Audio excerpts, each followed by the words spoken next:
No campo do Guarani tem o Ademir Sopa com o número 5. O 7 é o Fábio Bahia. O 8, Danilo Sacramento. Olha o Neneca fazendo besteira. Olha o Neneca fazendo besteira!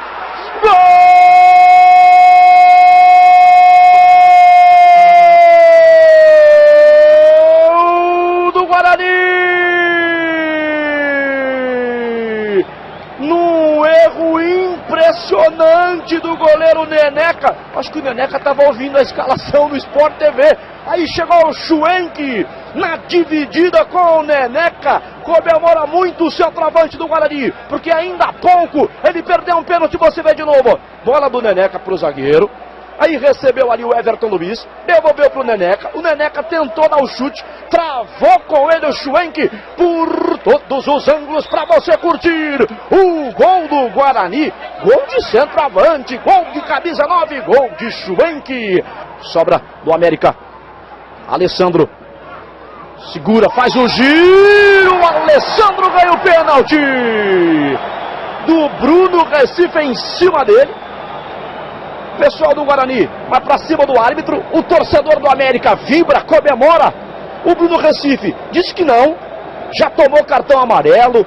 O Ademir Sopa vai para cima do Sandro Meira Hit. Vamos ver de novo, para você tirar sua dúvida. Luiz Ademar. Nós estamos colocando o nosso Redação Sport TV, o troféu Alberto Roberto, né? Uma homenagem a Chico Anísio. Esse é digno do troféu Alberto Roberto, Ademar? Ah, sem dúvida. Agora é o seguinte, né? O árbitro, ele deu um pênalti pro Guarani logo aos 3 minutos de jogo.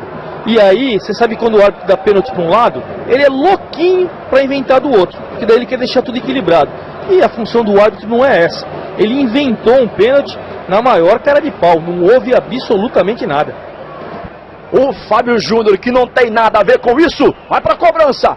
Aí o capitão, o experiente, Fábio Júnior, para tentar o gol do empate do América. Está uma pouca distância, Fábio Júnior. 24 minutos desse primeiro tempo, aqui na Arena Independência. No centro do gol, o goleiro do Guarani, o Emerson. A arbitragem autoriza.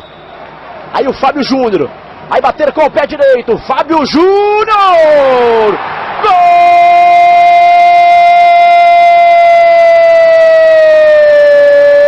Gol do América!